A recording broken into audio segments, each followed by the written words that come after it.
In this lesson, we shall solve questions on analytical geometry. We start by focusing on question 3. In the diagram below, points P with coordinates 5 and 13, Q with coordinates -1 and 5, and we can see that here, and S with coordinates 7, 5, a decimal comma, and 8, and obviously we can see that on the diagram here are given. SR is parallel to PQ, and we can see clearly that we have that SR is parallel to PQ, where R is the y-intercept of SR. Okay, so we are able to see clearly that R is there, and is the y-intercept of SR.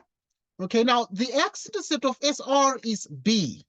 Okay, you can see B there, and QR is joined. Okay, so we have that QR is joined.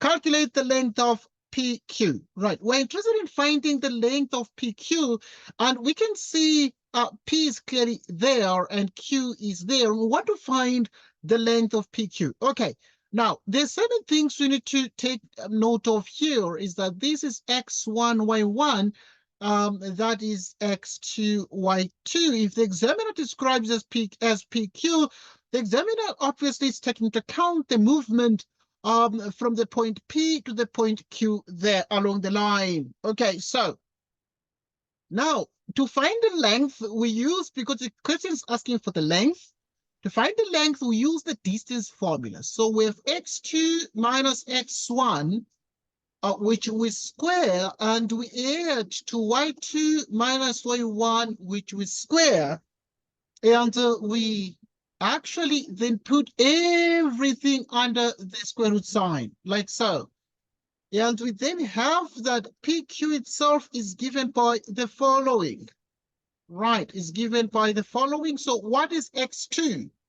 Right, x2 is a -1. What is x1? It is clearly a 5. We square that. What is y2? It's a 5. Y1 is 13.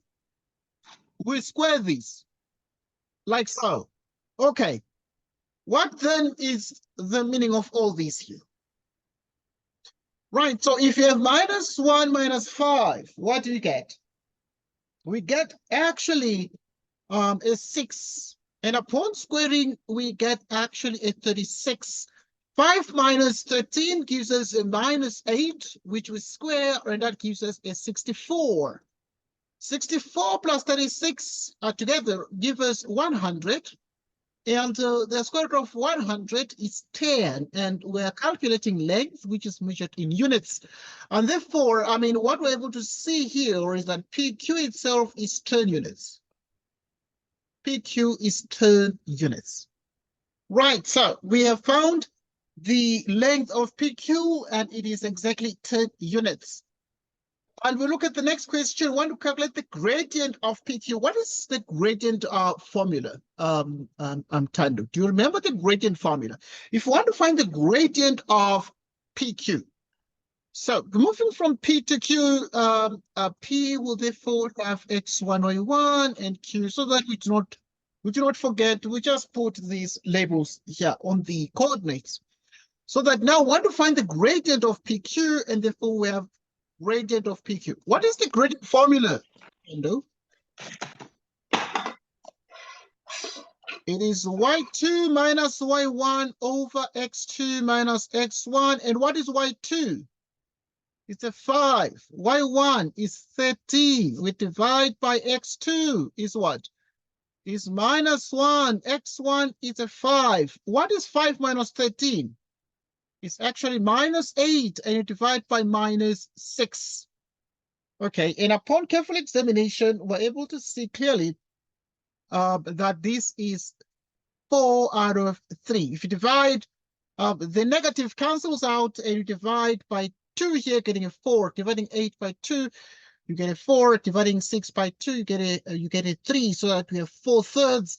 And we're able to see, therefore, that the gradient of PQ here is actually 4/3.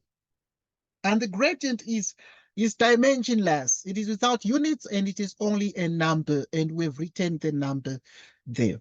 Okay, right. So we found the gradient of PQ as required there. Next question. What to determine the equation of line RS in the form AX plus BY plus C equals 0? And we focus on the next question. Right, 3.3. To determine the equation of line RS. Right, so now the line RS, we want to find the equation of the line RS. How, therefore, can we be able to find the equation of the line RS? Now, because to find the equation of a line in this form, we actually need to recognize that we need the gradient of the line. But this line here has the point R as one of the points, but the coordinates of R are actually unknown, and therefore take note of the fact that the gradient we want, which is the gradient of RS, is actually equal to the gradient of PQ. And the gradient of PQ we've already seen is actually 4/3. It's actually 4/3. So that in the end, then what we have is that this is 4/3. Why is this 4/3? It is simply 4/3 because we are able to see that RS is actually parallel to PQ. RS is actually parallel to what? It's actually parallel to PQ, so that we have exactly the quality of the gradients of the parallel lines. So if two lines are parallel, if two or more lines are parallel, then their gradients are equal to each other. And therefore, we have that this particular line RS passes through the point S with the coordinates 7.5 semicolon 8, like so. To find the equation of a line, we're going to use the slope point form. Y minus y1 equals m into x minus x1, like so. Okay, now obviously we agree that it passes through this point here. This line RS passes through the point S, so that you have y minus y1 is actually 8 equals m, the gradient, which is 4/3, open bracket x minus x1, which is 7.5, like so. And then now let us continue to deal with these and see what we can achieve at this point. We want to multiply everything. And so to multiply out, we're able to see that y equals, so now this one is going to be exactly 4/3 x minus. Okay, then you have 4/3 multiplied by, now the 7.5 is the same as 15/2. It's the same as 15/2, and then we add 8 to everything. We add 8 to everything, so that y is 4/3 x minus, okay. Now here we can divide 2 cosine times. Now 3 divides, let's just do some simplifications here. So 3 divides 15, giving us a 5. 2 divides 4, giving us a 2. And therefore we can see, therefore here we have a minus 10 plus 8.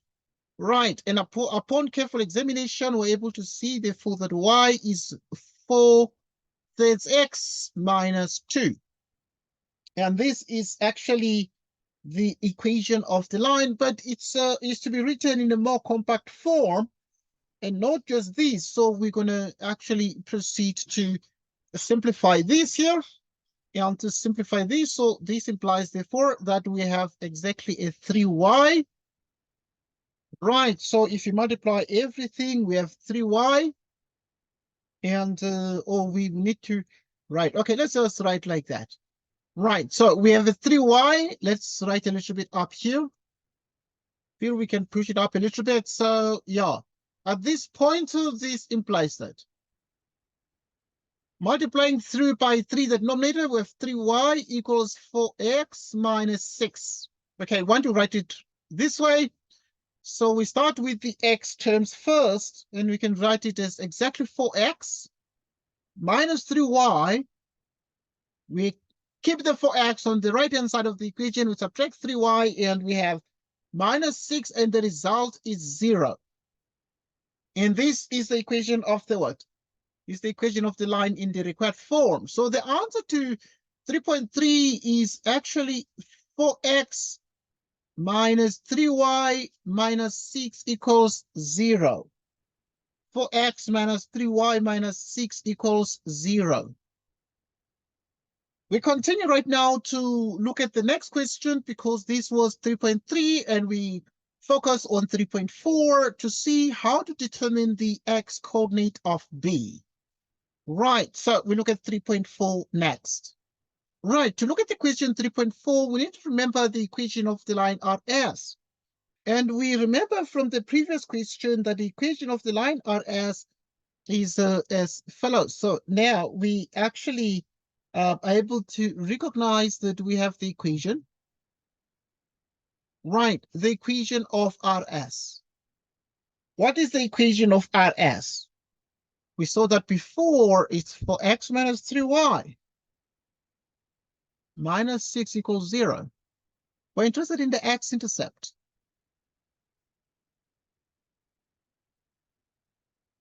So we let y be 0. So that if y is 0, we're 4x minus 3 times 0 minus 6 equals 0. Right, obviously we have already got this equation of RS as 4x minus 3y minus 6 equals 0. This gives us 4x equals 6. Okay, transposing the 6 to the right-hand side of the equation. And we want to solve for x, and obviously we're interested in finding, because the point B itself is called the x-intercept of the straight line. So we're able to therefore find the x-intercept, and we divide by 4, both left and right, and getting x is equal to 3 out of 2.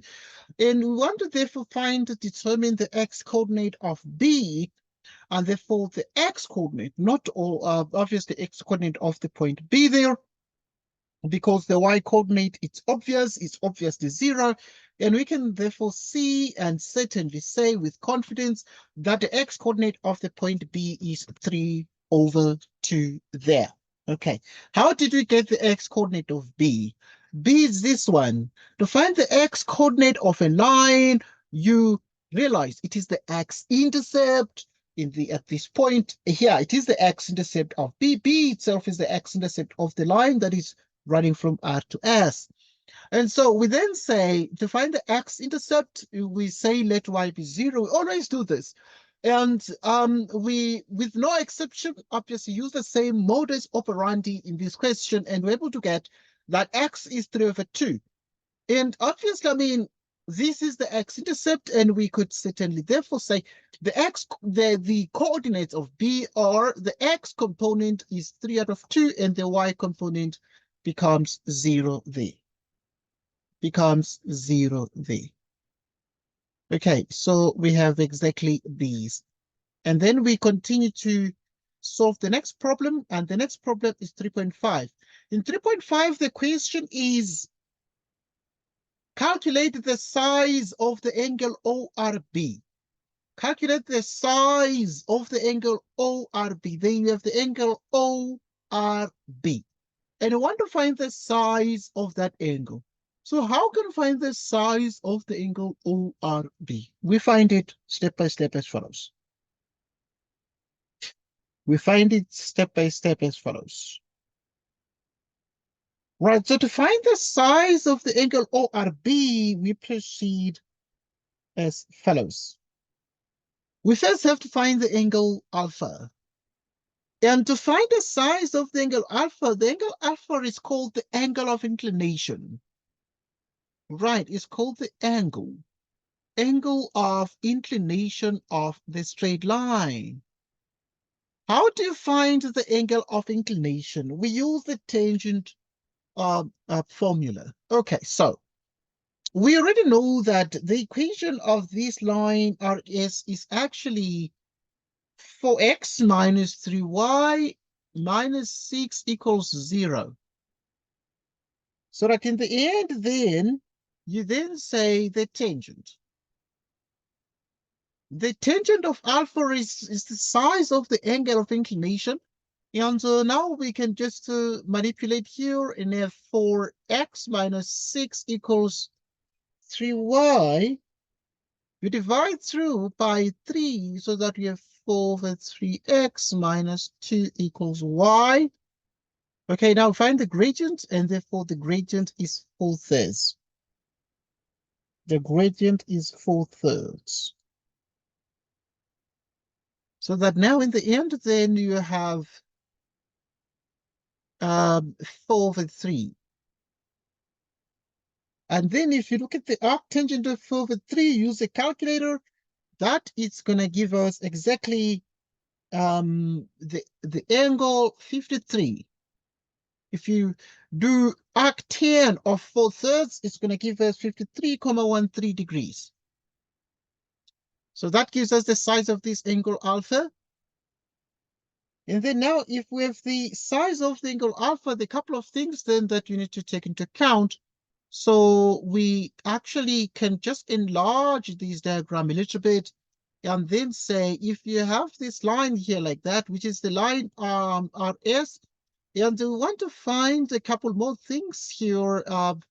This is RS, and we have this one that is running across like this, and this is the angle alpha, and we have this kind of a formation. Okay, this angle here is 90 degrees. As can be seen, the y and the x-axis are orthogonal vectors. They're orthogonal axes because the y-axis and the axis are perpendicular to each other. So, but now we are able to note that this angle here is equal to the angle alpha because we have vertically opposite angles. Right, and that means that we are in business because we have a triangle like this, a triangle like that, where this angle we already know is 53,13 degrees. Right, if this angle itself is 53,13 degrees, what then can we write that is much more? Let's write something a little bit bigger, a little bit bigger. This angle is 53,13 degrees. Okay, a decimal comma, then this one is actually 90 degrees. So I want to find the ORB, want to just find this angle here, it is the unknown angle. And therefore, we actually are able to make the following inferences. But first things first, we're able to see, therefore, that this is the angle OBR. So we then say that the angle OBR, all right, the angle OBR is also equal to 53,13 degrees. And why is this the case? We have vertically opposite angles. Vertically opposite angles, because these are angles in X. If you have this, then you remember vertically opposite angles are equal, so that these angles are equal and those are as well equal, so that in the end, then this is what you have. But now, what then more can we achieve out of this? We are able to realize that this angle equals this, vertically opposite angles, and we have a triangle like this. So how do we find if this one is O, and this one is the angle B, and this angle at the bottom is the angle R? How do we find the angle R? How do we do this? Now, to find the angle R, we actually proceed to use the sum of angles in a triangle, angles of a triangle. So we then say the angle ORB is 180 degrees minus. The angle ORB, this angle here is 180 degrees minus the other two, minus 90 plus 53 13 degrees. The angle ORB is 36,87 degrees. Yes. So, which is what the examiner wants? So they want ORB, and the angle ORB is actually that one. So it is actually exactly the same as 36,87 degrees, and we have found the angle ORB there by calculation. So take note of this and make sure you understand this very, very well. So we have answered this question 3.5, and we have determined the size of the angle ORB, which is 36,87 degrees. We want to prove that the QBSP is a parallelogram. Prove that QBSP is a parallelogram. Right, Q, okay, B, SP is a parallelogram. Right, and to prove this, so let's continue here and do this one. So to prove that QBSP, so here is Q, here is B, so you can join this like that. So the examiner is arguing that this is a parallelogram so that you have those sides parallel like that. How do we arrive at this? How do we arrive at these? How to prove that QBSP is a parallelogram? Right, to prove that it's a parallelogram, we need to prove that the opposite sides are equal, but also we need to establish that the opposite sides are parallel, the diagonals themselves bisect each other. Right, so let us achieve some of these things. Let's find first, in 3.6, the length of BS. The length of BS. We already know the coordinates of the point B. We found it previously. The coordinates of the point B are 3/2 and 0.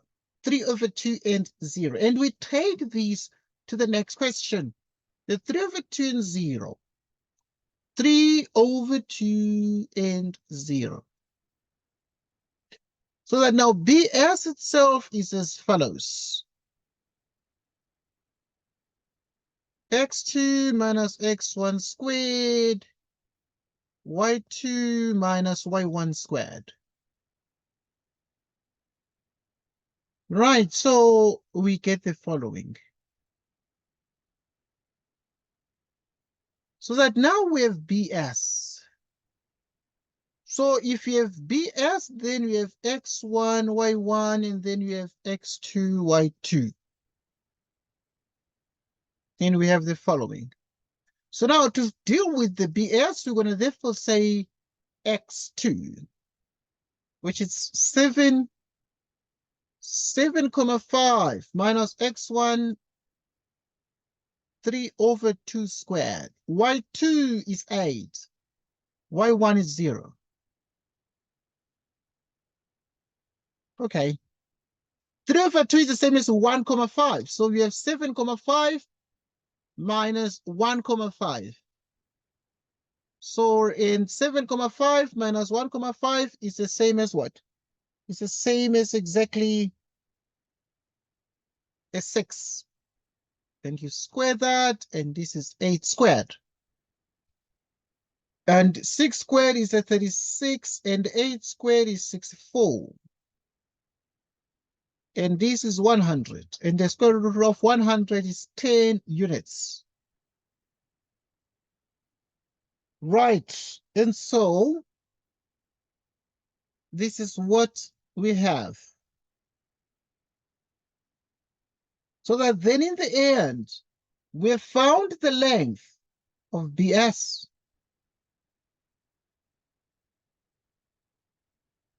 So that you have PQ. Okay.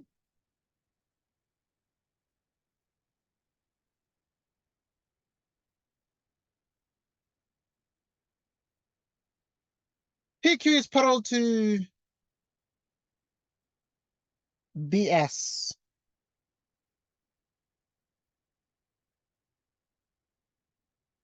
And PQ is parallel to BS. And PQ is equal to BS. Because we found PQ, and PQ was obtained before, was found to be 10 units. That was PQ, but also now we have found BS, it is also 10. But moreover, we have been given that PQ is parallel to BS, and it is most certainly equal to BS. And that means that we can conclude, therefore, that therefore PQBS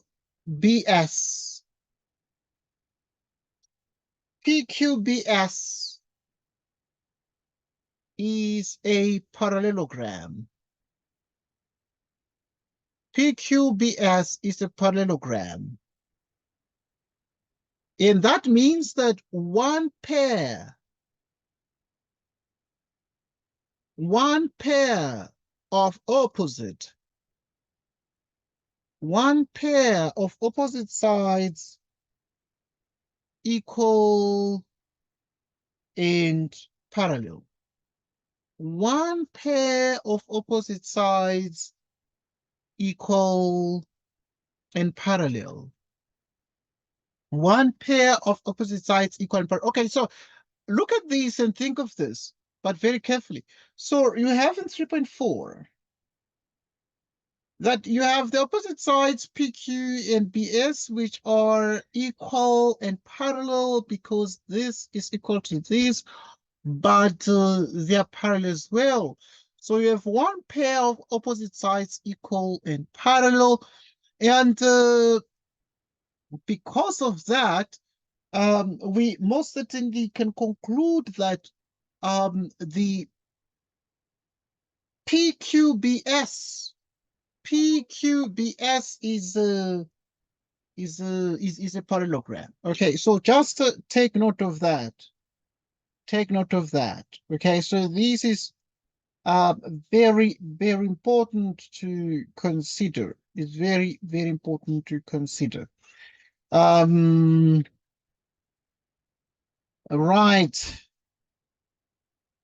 Okay. So yeah, okay, we continue then. We continue to look at the next question in the next question. The next question is what we obviously need to have here. So what we need to most certainly have here. Right. So you need to ensure, obviously, that you understand what is happening here. And there are too many ways to prove this. And now we can always prove this in many ways. And another way to prove this is to establish that at this point the diagonals bisect each other.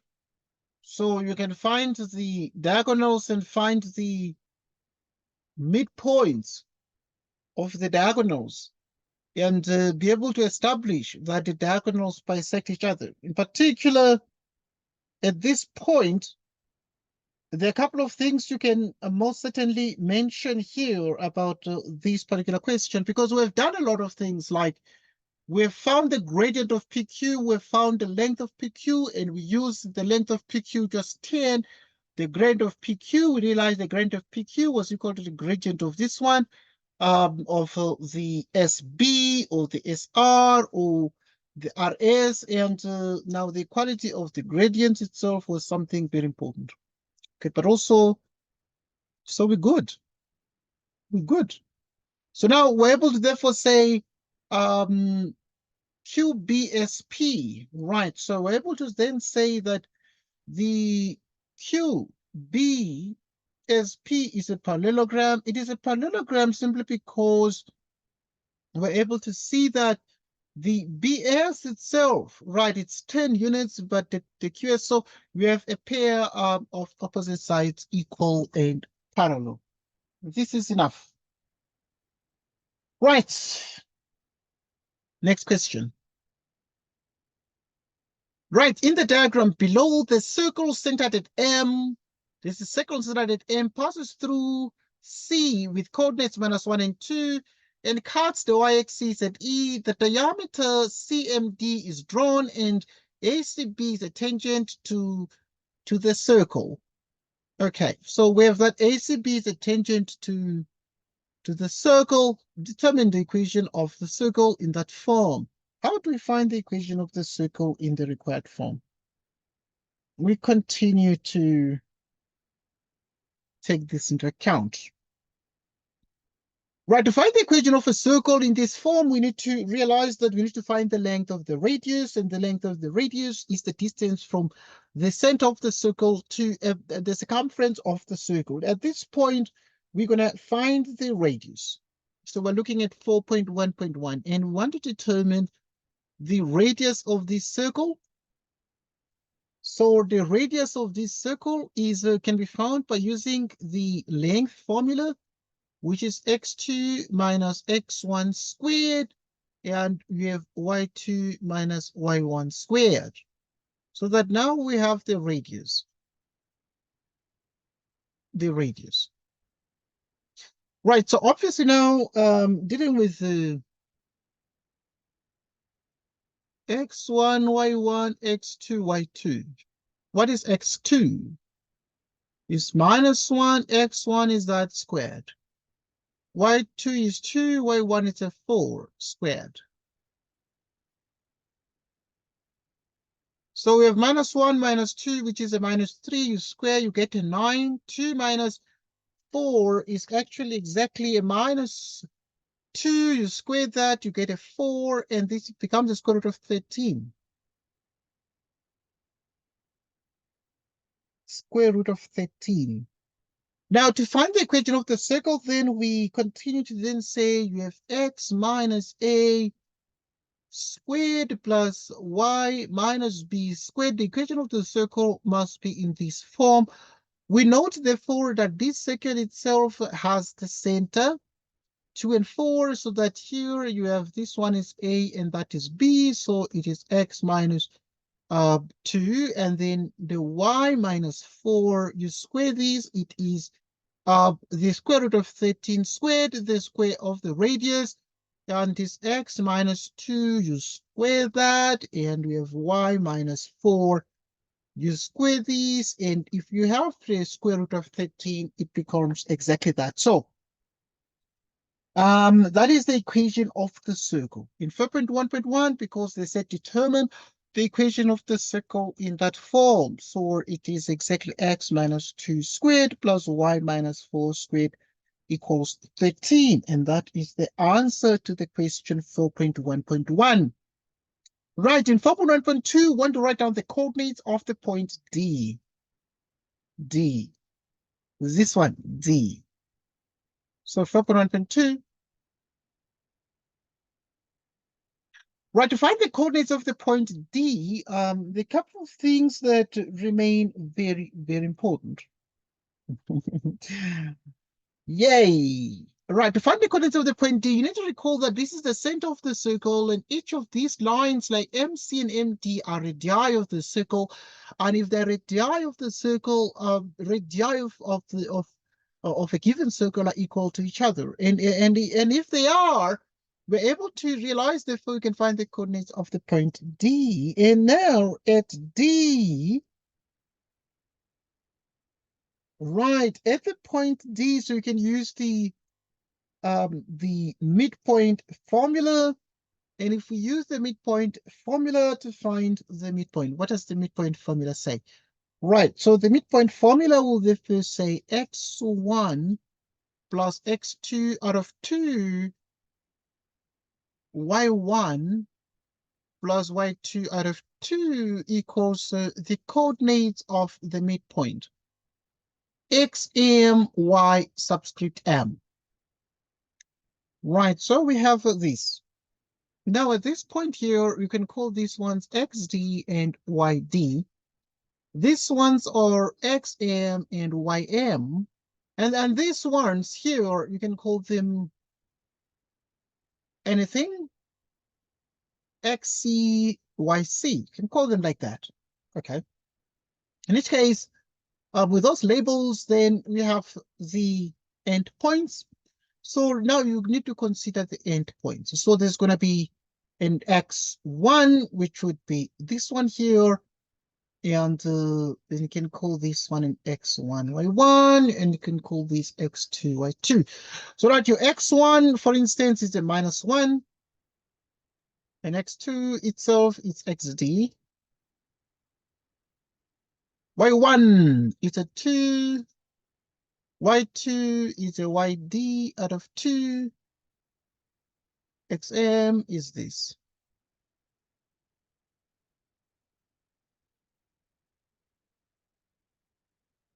We have this, which is 2 plus yd out of 2, which equals 4. -1 plus xd, which equals 4, which means that xd is 5. 2 plus yd is 8, and this means yd is 6.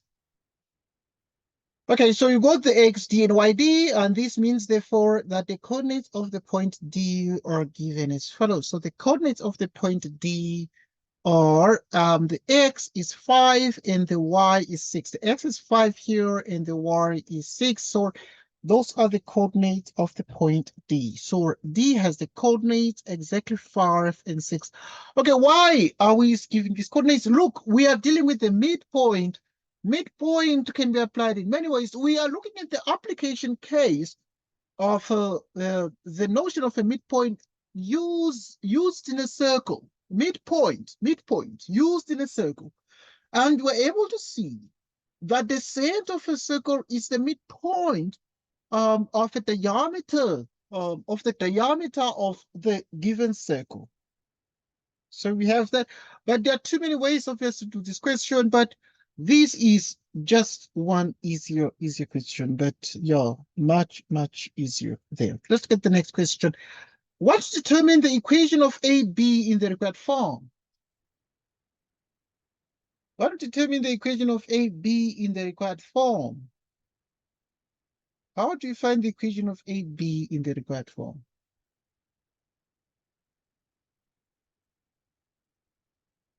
The equation of AB in the required form. To find the equation of AB, we need to think, but very carefully. And now, there are a couple of things, obviously, that remain very important. We must first find the gradient of the line to find its equation. So we'll first find the gradient of the line MC. So the gradient of MC is change in y, change in x. Okay, MC is this, which means you're moving from M to C, x1, y1, and x2, y2. Okay, we're looking at MC. MC describes the direction of movement in terms of vectors. So we are moving from M to C, so that at M we have the initial point, and C is our terminal point. And then this is our y2 minus our y1 over x2 minus x1. Okay, what is our y2? It's a 2. Y1 is a 4. X2 it's a -1. X1 is 2. What is 2 minus 4? 2 minus 4 is a -2 over -3. And what is this? It's 2 over 3. Okay, take note of that. And upon a careful examination of this, we have the gradient of the line MC, but MC is perpendicular to the tangent to the circle, so that the gradient of MC multiplied by the gradient of AB is -1. And this is caused by the fact that, and we can attribute that and justify that with the reason, and it is due to the fact that we have that the tangent to the circle is perpendicular to a radius. Tangent to a circle is perpendicular to a radius at the point of contact. And what is the gradient of MC? The gradient of MC becomes exactly 2 out of 3 multiplied by the gradient of AB, and that is -1. Okay. And now if you continue to simplify these, that means the gradient of AB is the same as, you cross multiply here and it becomes 3 goes there out of 2. And that tells us the gradient of the line AB is a negative gradient. In other words, it's running down slope and it is -3/2. But this line AB, whose equation you need to find, because this question says determine the equation of AB in that form, AB passes through. Okay, you can just use the word through. Right, so it passes through C with coordinates -1 and 2. So that in the end, then you have x1, y1. So that we have y minus y1 equals m into x minus x1. Through the point C is the line AB. The line AB runs through the point C, in which case you take your y1, which is a 2. The gradient of the AB line is -3/2, which is x minus, our x1 becomes a -1. And we're able to therefore get to the simplification of this. Okay, so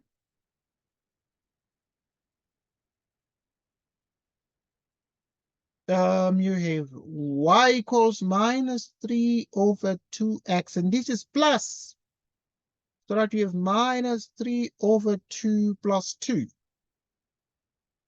The final answer therefore can be written here so that you have y equals -3/2x, and this is exactly 1/2.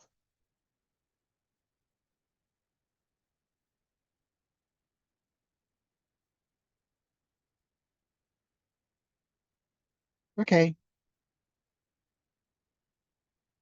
We have the following. So we continue right now to solve more problems as follows. So we found the equation of the line there. See, obviously this question was asking us to find the equation of the line AB. So the equation of the line AB here is this one here, which is -3/2x plus 1/2. Right, and we've answered question 4.1.3 as that one. Take a look at it and make sure that you understand the solution to the problem. We have done a couple of things, but what have we done? And so we need to just perhaps give a brief summary. The examiner asked us in 4.9.3 to determine the equation of AB in the form y equals mx plus c. And to find the equation of AB, what do? We continue to exactly find the gradient of AB to find its equation, but the equation that the AB does not have clearly defined points, in which case, therefore, there's only one point, for instance, so we don't have coordinates of 2 points or more. So we find first the gradient of the line MC by using the gradient formula. And after we found the gradient of MC, we're able to use the gradient of MC and say the gradient of MC times the gradient of AB is -1 because tangent is perpendicular to radius. The gradient of MC, therefore, is 2/3 times the gradient of AB, which is -1, meaning the gradient of AB is -3/2. Through the point C is the line AB, so that in the end, then we have y minus y1 equals m, which is the gradient of the line AB, which is -3/2. And we simplify everything as done here. Okay, so yeah, just take note of these calculation process, but to make sure that you understand everything. Next, We look at the next question. So the next thing is to determine the coordinates of the point E, and E itself can be seen as the y-intercept of the circle. And so how do we find the y-intercept of the circle? We're going to proceed to use the equation of the circle that we got. Okay, we proceed as follows. Right, we're going to now, we're interested in finding the coordinates of E, and E itself sits there. So now at E, right, at E, we have what we call the y-intercept of the circle. With the y-intercept, how do you get the y-intercept? You let x be 0. So this one, you already know the equation of the circle from the previous question. The center is there. So with x minus 2 all squared, y minus 4 all squared equals exactly what we got. And we remember very well what we got the equation of the circle to be. It was equal to 13 here. So we want to find the x-intercept, so we let x be 0. So we have 0 minus 2. You square these, and then we have y minus 4. You square that, which equals 13, like so. And then what do we do here? What do we do here? We proceed as follows. To solve even lots of questions, we proceed to tackle this question in many ways. So yeah, okay, we simplify this, and then now this is 0 minus 2, and 0 minus 2 to minus 2, you square that, it becomes a 4, which becomes a 4. You have a y minus 4 squared, which equals 13, which is y minus 4 squared, which equals 13 minus 4, which gives us a 9. And you have y minus 4, you square these here, which becomes a plus or minus the square root of 9, which means y minus 4 is plus or minus 3. Okay. Which means, therefore, at this point, you have y minus 4 equals 3, which means y equals 7 if you bring the minus 4 to the other side. So you're taking the plus 3 here, or you take y minus 4 equals minus 3, and you transpose the negative 4, making it a plus 4, and 4 minus 3 gives us a 1. So now it means, therefore, this circle here is going to cut the y-axis at 2 possible values of y. So you need to order them correctly. This is the smallest one and the biggest one. Right, so now I want to find the coordinates of E. So the coordinates of E are as follows. So x is 0 and y is 7. Right, so those are the coordinates of the point E.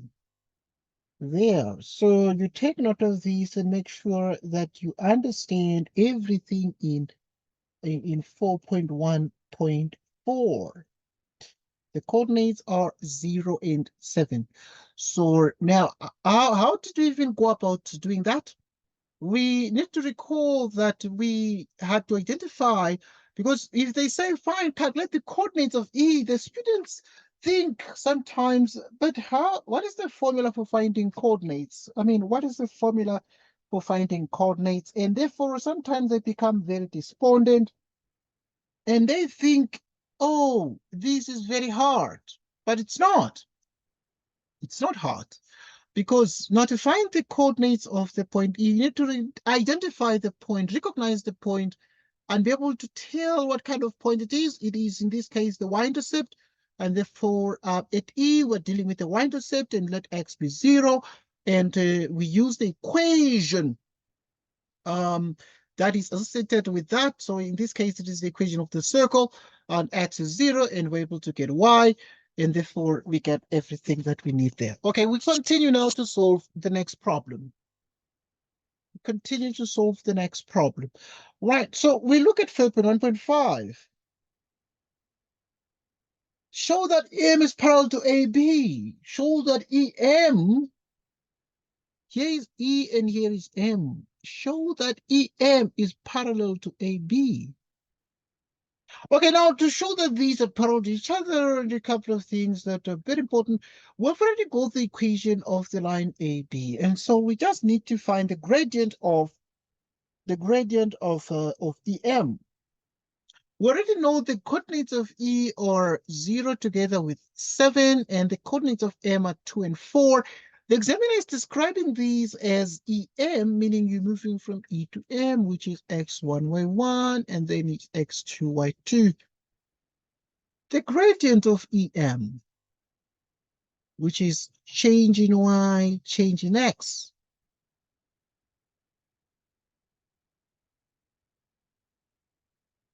Okay, so y2 is this, y1 is 7, x2 is 2, x1 is 0. 4 minus 7 is minus 3 out of 2. This gives us exactly the equation of what? This gives us exactly the equation of EM. And therefore, what is the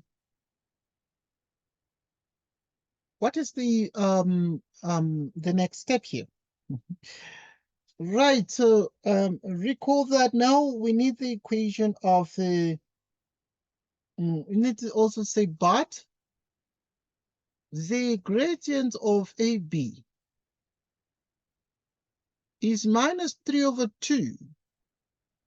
Okay, because it was proved in 4.1.3.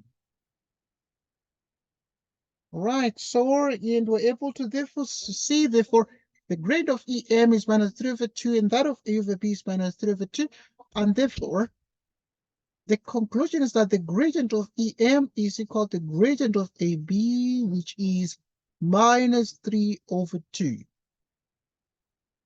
Like this. Like that. So we're happy. So this is it. But what do we do with this gradient?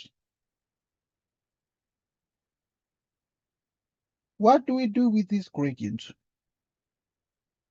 Now, we have been able to conclude that the gradient of EM equals the gradient of AB, and we're able to then say hence AB itself, or rather EM,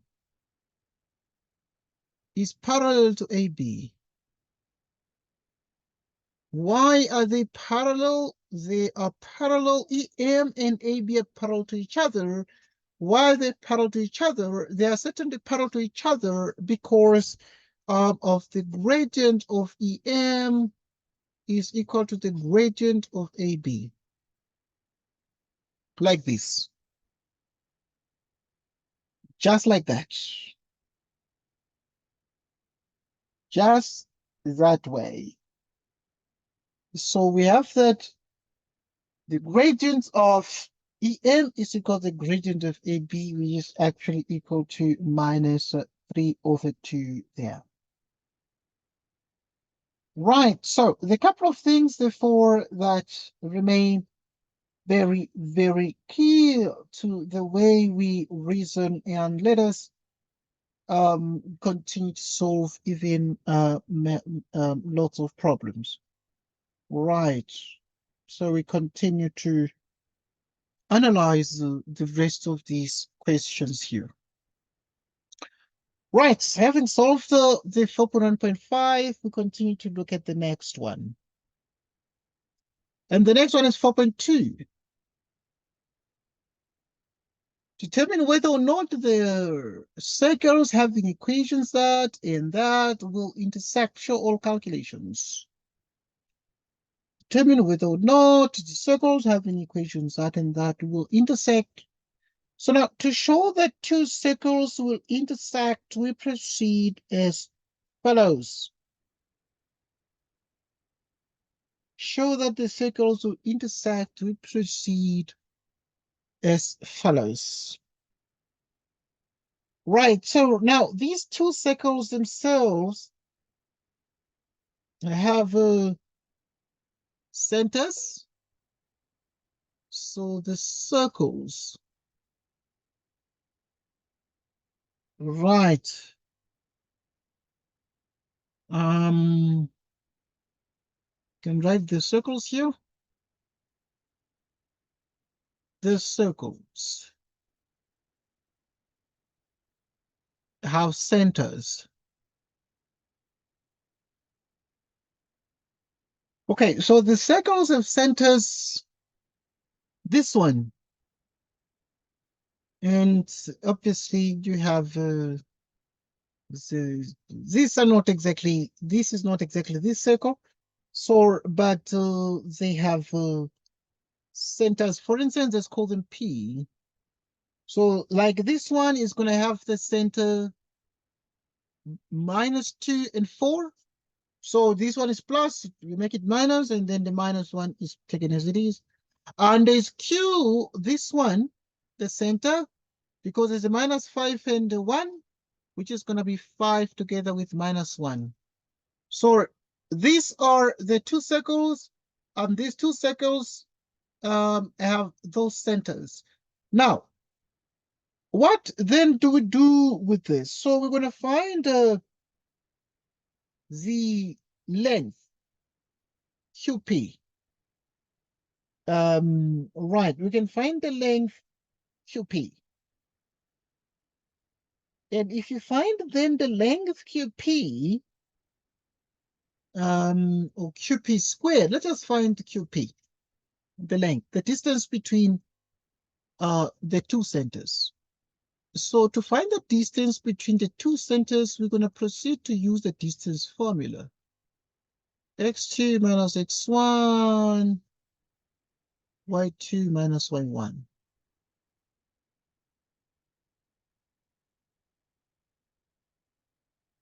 What is X2? X1, Y1, X2, Y2. What is X2? It is 5 minus X1, which is +2. You square these. Y2 is a -1, Y1 is a 4. And then 5 plus 2 is a 7. If you square it, you get a 49. -1 minus 4 is a -5. You square it. If you square -5, you get a 25.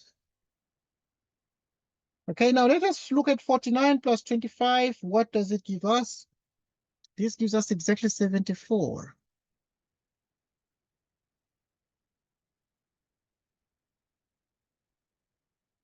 Which is 8,60 units.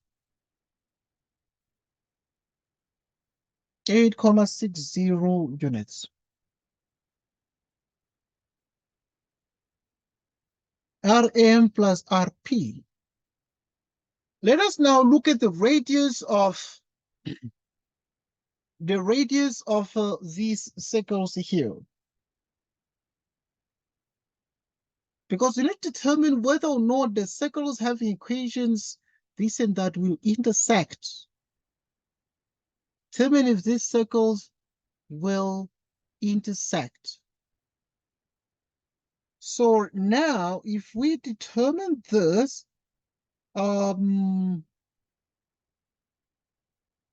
let's call these RP, RQ. RP, RQ. Right, it's okay like that. So you have RP and RQ. What is RP? Okay, now, if we call this one P and we call this one Q, this circle has center P and this one is center Q, like we have shown here with the -2, 4. RP is a 5. RQ, this one is a 3. What is 5 plus 3? 8. So we have taken the radius of the circle with center P and the center of the radius of the circle with center Q, and we added them up, we're getting 8. Okay, so thus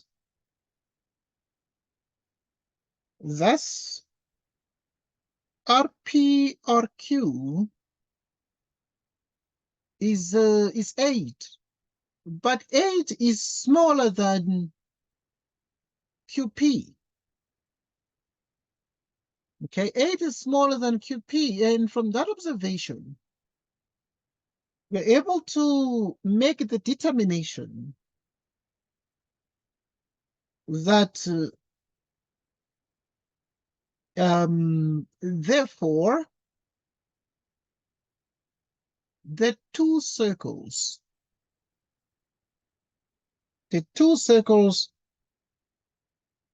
do not intersect. The two circles do not intersect. Right, two circles do not intersect. Therefore, the two circles do not intersect. The fact that the sum of the radii of these circles themselves, when added, the sum is less than the distance between the centers. So the distance between the centers is much bigger. So what you're having is, here is one circle here, and here is another circle. Maybe this one is P, these things are not to scale, and it's Q there. And if you draw like this and you find the distance between the centers, you can see that the distance between the centers is so big, but so big so that these circles here are very far from each other. And when you add, you take this one RP, the radius, and RQ, you add this radius plus other radius, it's very small. And the circles are far from each other. And this actually is a symbol of the fact that these two circles will not intersect and will be like this, like as shown the diagram there. Okay, yeah, just to take note of this, but it's indicated that this diagram drawn here is not to scale, it's not on the Cartesian plane, so this is not accurate. Okay, but the two circles do not intersect, and that is the point we're putting across. The next question. Next question. Right, in the next question, we're here to spend lots of time on these things, and right, there are a lot of things that we're gonna do and make sure that we're good enough, but let us look at this question. In the diagram below, a circle with center O passes through A, B, and C. Right, so in the diagram below, we have a circle that is center O, and it passes through A, B, and C. BC equals AC equals 15 units, and you can see the 15 here, and you can see the 15 there. Right, now BO and OC are joined. Now there is BO and OC, and they are joined, and these are radii, but OB itself is 10 units, and BOC is the size X. Okay, what do we do now? We continue to solve this question in detail. We continue to solve this particular question in detail as follows. And what do we need to do here? Right, so we need to do a couple of things here, and we need to perform a couple of calculations, etc., etc. And yeah, right. Let us do this question. We need to calculate the size of x, and x is this. All right, now to find the size of this x, what do we do? In triangle.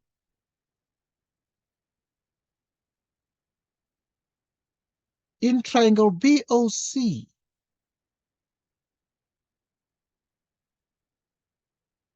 Right, so now we are dealing with triangle BOC, and you want to find the size of the angle x. We already know this one is 10, and this is 10. These are radii.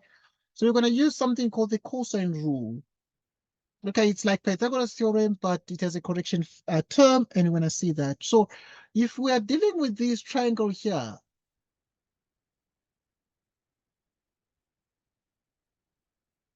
we're dealing with that triangle there. So now we're going to say we want to find the BC squared. So BC squared is equal to BO squared plus CO squared minus 2. BO, CO, cosine X. What is BC? 15. Because BO when BO is 10 squared. CO is also 10 squared minus 2. BO is 10. CO is 10 cosine X. So that then in the end, what we're able to get here is the following. This means you have 2 times 10 times 10 is 100, and 100 times 2 is 200, and you bring it across the equal sign, and this gives us 200 cosine X, which is minus 25. And then this means that cosine X equals minus 0,125. And then now we're going to use a calculator to get the result here.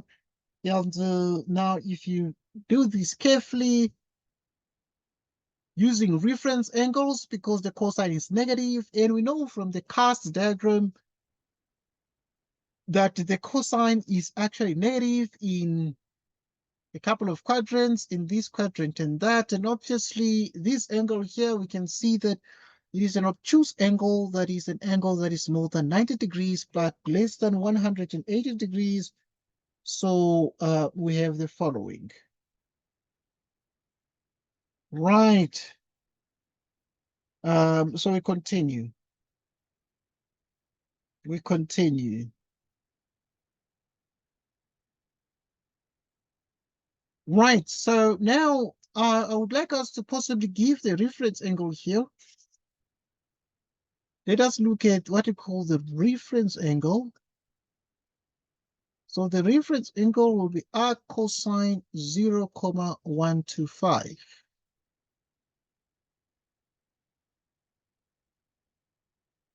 So now what then do we have here? Right, now if you have these, let us check this very carefully.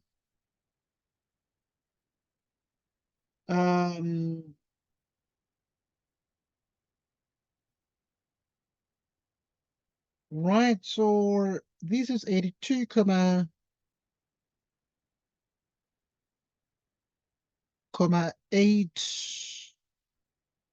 82,82 degrees.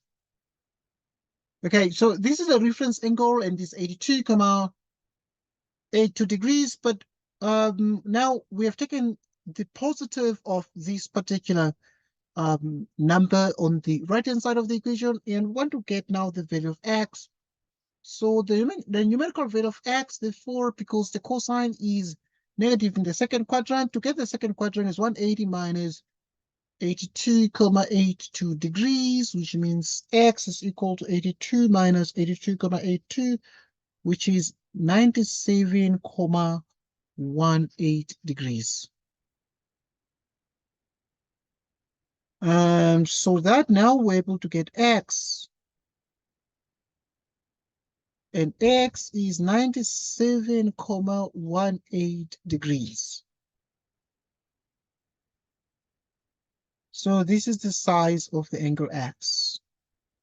The size of the angle x.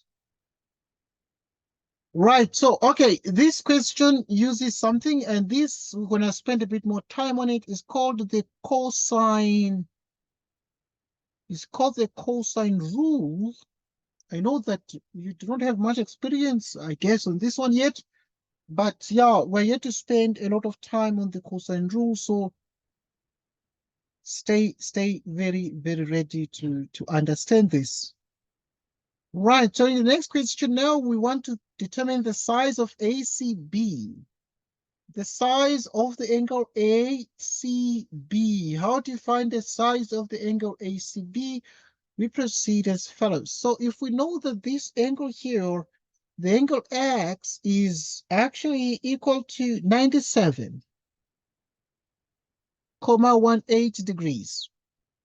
So we want to find the size of the angle ACB, this angle. How do we find it? Obviously, there are a couple of things that you need to take into account there. And one of the things that we need to take into account is because you already know a lot of things. What then do we know here? There's an angle at center is equal to 2 times the angle at circumference. And so now let us use that part. So we're going to start by therefore saying the angle BAC is equal to exactly that. So we start by then saying the angle, in other words, you can start clearly by saying the angle at center is twice angle at circumference. So you can start by saying 97, or we can, yeah, let's just write a bit more detailed here to avoid unnecessary confusion. So we can start by saying the angle BOC from geometry, which is the angle at center, is 2 times the angle at circumference, which is twice angle BAC. Why? Because we have the angle at center equals to 2 times angle at circumference. Angle at center equals 2 times angle at circumference. The angle BOC is 97.18 degrees. 97.18 degrees, and this is 2 times BAC. Okay, and therefore BAC, you divide 97.18 degrees by 2, getting the quotient 48.59 degrees. 48.59 degrees. The angle ABC. Right, so we're able to see that this is BAC and it is 48.59 degrees. 48.59 degrees. So then we have ABC. Right, so that the angle ABC now, because this is equal to this triangle is therefore called isosceles. So that now the angle ABC is equal to the angle BAC, which is equal to, so this angle is equal to this angle, and this is also 48.59 degrees, which is exactly 48.59 degrees. Why is this the case? These are angles opposite equal sides. Angles opposite equal sides. Equal sides. Angles opposite equal sides. Okay, so if you have the angles opposite equal sides, because these sides are equal, therefore these angles themselves are equal. We call them base angles of the isosceles triangle are equal. Okay. If you have already 2 angles in the triangle, the third angle is obtained by using the sum of the angles in the triangle. And therefore, we conclude, therefore, we can put it here. We conclude, therefore, that what you have is ACB is equal to what? The angle ACB is 180 degrees minus this and that. So it's minus 48.59 minus 48.59 degrees. And the reason for this 180 minus is the sum of angles of triangle. The sum of angles of triangle. The sum of angles of triangle. And therefore you say that ACB is equal to 180 degrees minus that. And this is exactly what? It appears that it is exactly 82.82 degrees there. Okay, which is what we have as the size of the angle ACB. ACB. Okay, so yeah, just look at that one and make sure you understand that. Right, so That is something that becomes very, very important. If you have 180 degrees minus 48.59 minus 48.59, the result is 82.82 degrees. Okay, so that becomes the answer there. So yeah, just to take note of that as you move forward. Right. So we continue. We continue. In continuing, we solve the next problem. We've already found the size of the angle ACB. The size of the angle ACB is 82.82 degrees. And I want to find right now the area of the triangle ABC. Area of the triangle ABC. How do you find the area of the triangle ABC? You already know all the angles there, so the area is very, very straightforward. Let's continue to find the area. This one is 82.82 degrees, and this one is exactly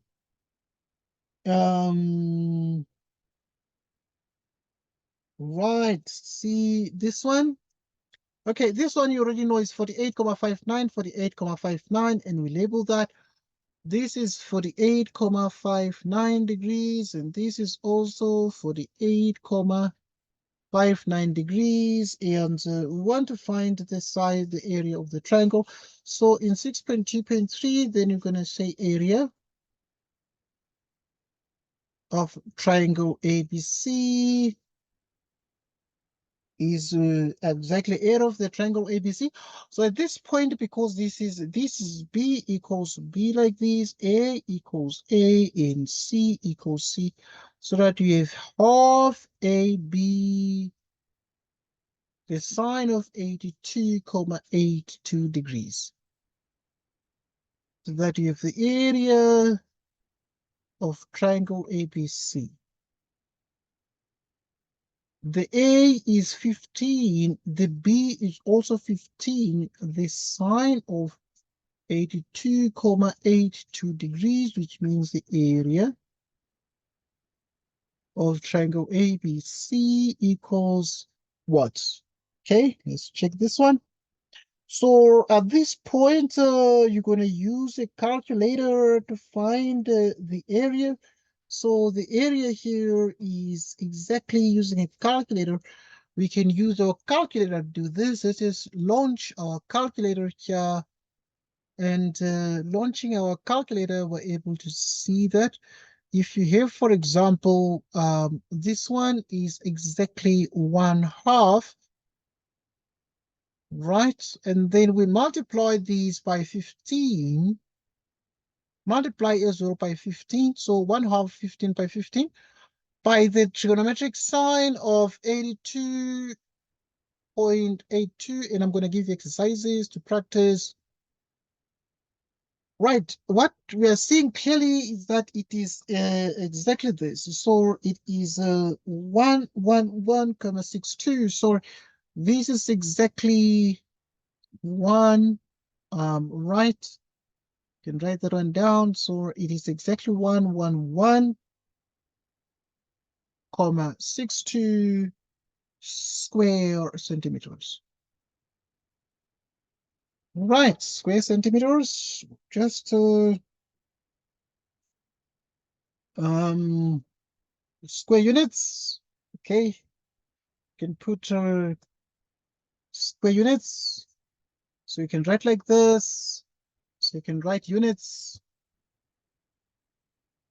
squared, because they said here these are 1550 units, or you can then say the area of triangle ABC is that, 62 square units. Square units. Right. Square units. So we found therefore the area of the triangle ABC there. In this question, and we proceed to answer the next one. In the next question, now we're back to this basic grade 11 theorem. And in the diagram, AB is a chord of the circle. So we have that AB is a chord of the circle. This chord therefore runs from the circumference to the circumference of the circle with center O. M is the midpoint of AB. We can see that M is the midpoint of AB. MO is produced to P. Let us look at MO that is produced to P, where P is a point on the circle. We can actually be able to see P is a point on the circle. OM is X, and we can see OM is X units. AB is 20 units, so we can see that AB is 20 units. And also with PM over OM, we have PM, all right, PM over OM, which is 5 out of 2. Right, so now what then do we do? What then do we do? Right, so we need to definitely continue to write down the length of MB. We need to write down the length of MB. And to write down the length of MB is something very, very easy, because AB is 20 units and AB is 20 units. This one is 10, 10, because these bits are equal to each other. And now we also have this ratio of PM to OM. So if you have PM to OM is 5 out of 2, we will obviously have a beautiful way to handle that part. Okay, here's the first question. 7.1 that we are answering. Write down the length of MB. Right, so now let's write down the length of MB. So the examiner did not want any reason here, so we're able to see that MB equals 10. Right, so MB equals 10 units. MB equals 10 units because AB is 20, so MB is 10. Right, give a reason why OM is perpendicular to AB. OM is perpendicular to AB. Why is that the case? So we're going to state that one. Why is OM perpendicular to AB? So we have that line from center. Line from center to midpoint. Line from center to midpoint of chord.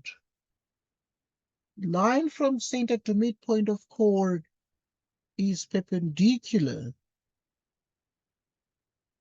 Is perpendicular to chord. Line from center to midpoint of chord is perpendicular to chord. So line from center to midpoint of chord is perpendicular to chord. That is the theorem. So there's a line from center to the midpoint, because this M is the midpoint. How do you say it's the midpoint? Because this bit equals that bit there. So line from center to midpoint of chord is perpendicular to chord, so that this angle here is 90 degrees and that one is also 90 degrees. Now in 7.3, you need to show that this is the case. Let's look at question 7.3. Right, there are a couple of things that obviously we need to take into account. But we already know that this one is 10, this is 10, because the whole of A, B is 20, 10 plus 10 is 20. And we already have that MP over OM. MP over OM. Right, so MP over OM, the question is, what is that one? Right, so we already know, because we want to find OP, but we know that MP over OM equals 5 out of 2. What is MP? MP is X plus OP divided by OM, which is X. Right, so can do this, but you can write it a little bit more clearly, a little bit. We can add a bit more step. MP the same as OM plus OP over OM equals 5 out of 2. What is OM? It's X plus OP over OM, which is X, which is 5 out of 2. Cross multiply here, getting 2X. 2OP is 5X. Twice OP is 5X minus 2X, which is 3X. OP is 3X out of 2. So that now we have shown this here. We have shown exactly that. So now, obviously, because the examiner gave us this here, where to show this. So we know that the MP, obviously we can call it MP, but we can also just use the notation by the examiner. The examiner used the notation PM, so we can stick to that. And say we're moving from P to M, in which case it's the same as OM and OP, okay? And with that, but obviously our OM is X, the examiner gave to us, but also OM is also X in the denominator. You cross multiply everything, getting 2X plus 2OP equals 5X, and you have 2OP, which is 5X minus 2X, which is 3X. Divided by 2, you have OP equals 3X over 2. Okay, so we have shown that OP is 3X over 2 units. The last thing is to calculate the value of X. Let us find the value of X, because you already know that OP is 3X over 2.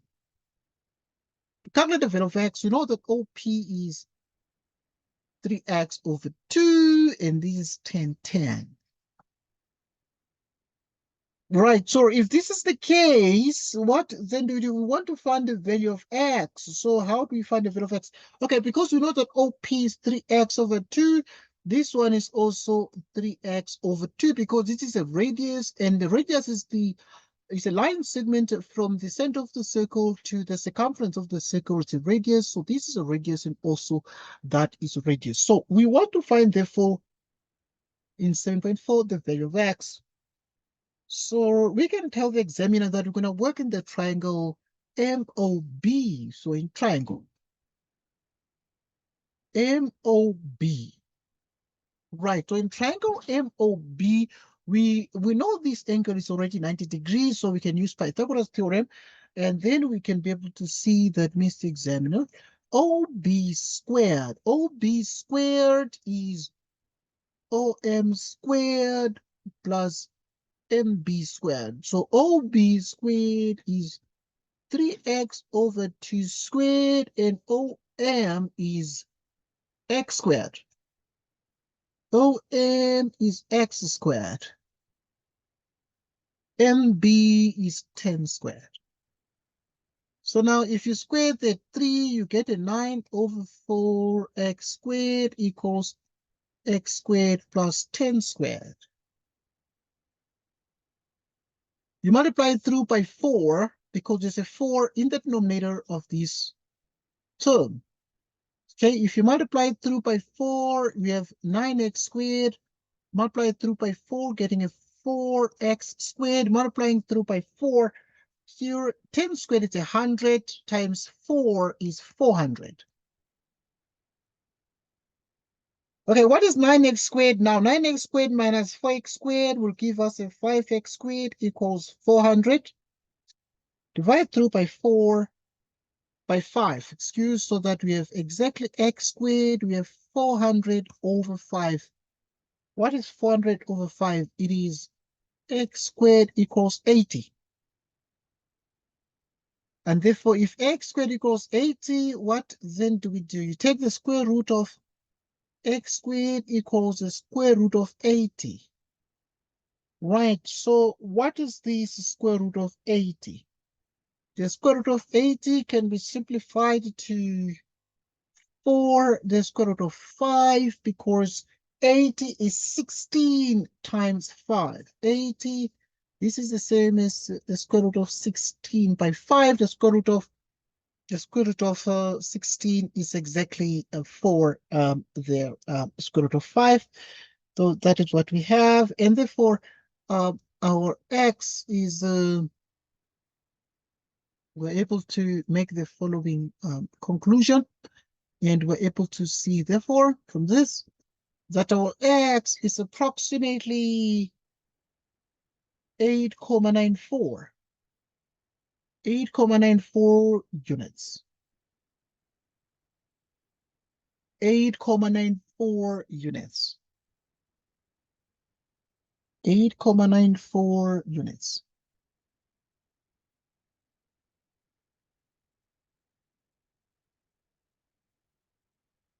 So we continue.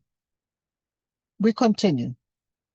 We continue to analyze these things and make sure that we're good.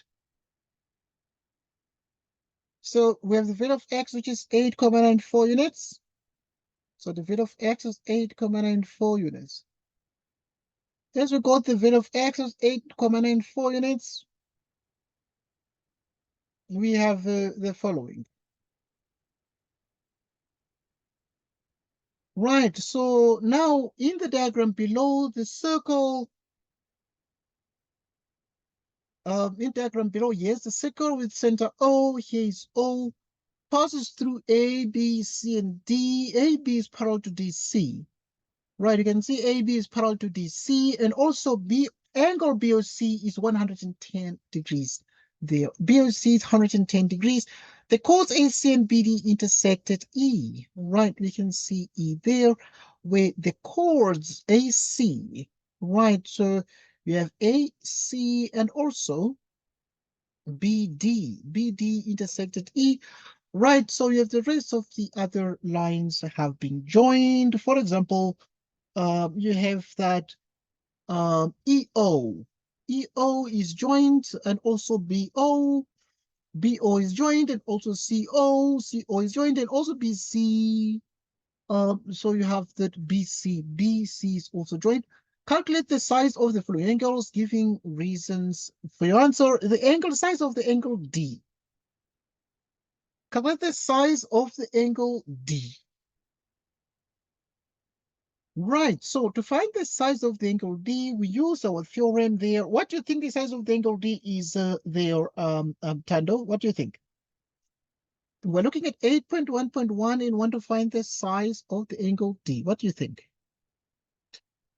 Obviously, we need to remember what we say here. There's an angle at center is twice angle at circumference. So if this is A or B, C, we always say that A or B, this is equal to twice angle C. So that now the angle at center is twice angle at circumference. We know that this is the diagram below of a circle with center O. So O is the center of the circle. To find the size of the angle D, we're going to therefore say the angle BOC equals exactly twice D. And that is what we can state and say the angle BOC is 2 times BDC. The angle BOC is 2 times BDC, angle at center, equals 2 times angle at circumference. So the angle BOC is 2 times BDC, or you can even go on to just be more elaborate here and be more specific and say the angle BOC, it's 2 times angle D. In this case, therefore, you have BOC, and BOC is 110 degrees, and this is 2 times the angle D per substitution. There, obviously, I mean, here we can give the reason why the BOC is replaced by 110 degrees. You can tell the examiner that the angle BOC is 110 degrees because it was just given that way. At this point, you divide by 2, both left and right, getting 110 degrees. You divide it by 2, and that is 55 degrees. And we're able to see that the angle D here is actually equal to 55 degrees there. Right, the next thing is we're interested in finding the size of the angle A. What is the size of this angle there? So what is the answer to the size of the angle there? So think about it. This one is 55 degrees. What is the size of the angle A? What is the size of the angle A?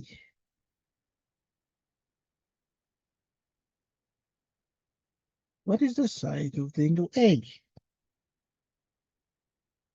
Right, so the size of the angle A is very, very straightforward. Let us look at these, but also think very, very carefully. So now, there are a couple of things that remain very, very important. To find the size of the angle A is the theorem we started grade 11. We can do this. And also, this theorem can also be drawn like this. Can also be drawn differently.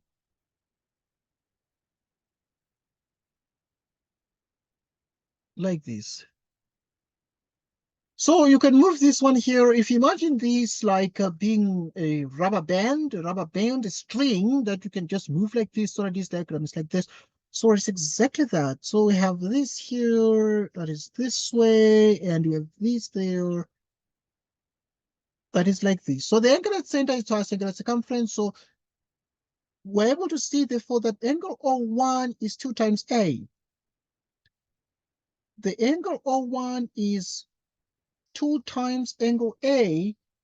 And the reason for that is that angle at center is 2 times angle at circumference. Angle at center is 2 times angle at circumference. So 110 degrees is twice A. And therefore, it means, therefore, that the angle A itself is equal to 55 degrees as well. The angle A is 55 degrees. And here we are replacing the angle O1 by 110. So tell the examiner, that Miss Examiner, angle O1 is 110 degrees. Why? Because it was given that way. This one is 55 degrees. This is also 55 degrees. Want angle E2. Want to find the size of the angle E2. How to find the size of the angle E2? Angle E2, what is the size of the angle E2? Right, E2 is an angle that sits exactly there in that part of the diagram, and therefore, how do we get the size of the angle E2? So we proceed to try that one. The next question. Right, so 55 degrees. 55 degrees. This one here we've already seen that D is 55 degrees, but also A is 55 degrees. We need O2, but this one, these are alternate angles if this is parallel to that, so that the whole of this angle is also 55 degrees. We go back to grade 10, and when you get to grade 10, we remember something here, that at grade 10, we're taught that if there is a triangle like this, A, B, C, 1, 2. A plus B. Angle at center. What is it? The exterior angle of triangle. Exterior angle of triangle. So we say the exterior angle of triangle is the sum of the interior opposite angles, in which case it's evident there, so that we're able to see that the angle E2 is equal to 55 plus 55 degrees. Right, so we're able to see, therefore,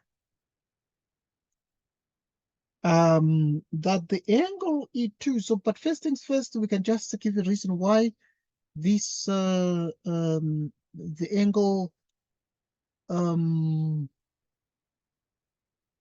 let me see. You can just describe a reason why this actually it's the case in 8.1.3, because we want to find the E2. So we can say B1 equals D.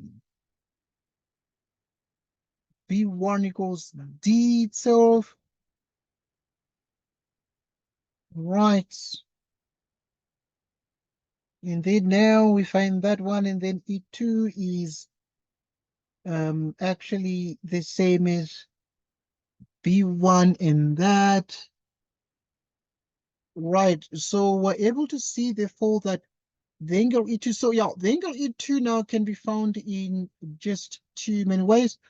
But one way to look at that is to realize that the angle, right, by using alternate angles here, because you can see that you have been given that AB is parallel to DC, we can give the justification of the fact that the AB itself is parallel to DC as the examiner stated up there. So if that is the case, we're able to see therefore that the angle A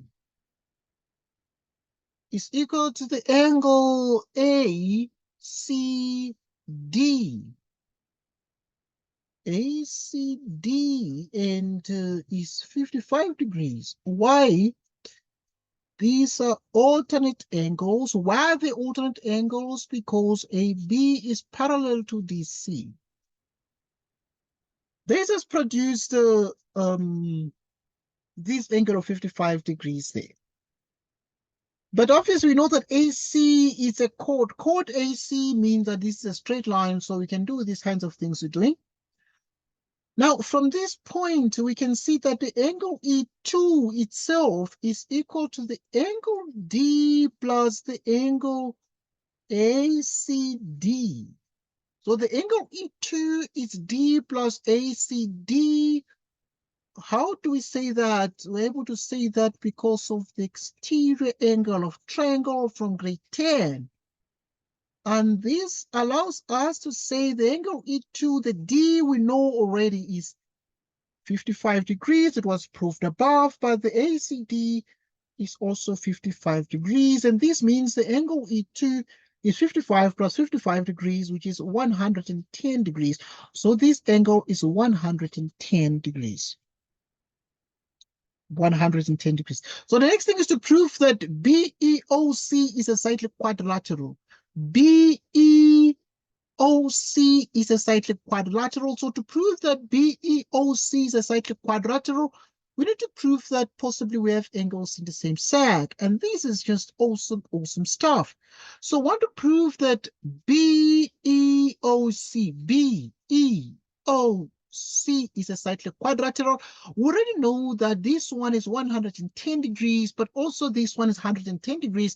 This gives us our old friend called the bow tie result. So we have a bow tie here, and these are clearly angles in the same segment.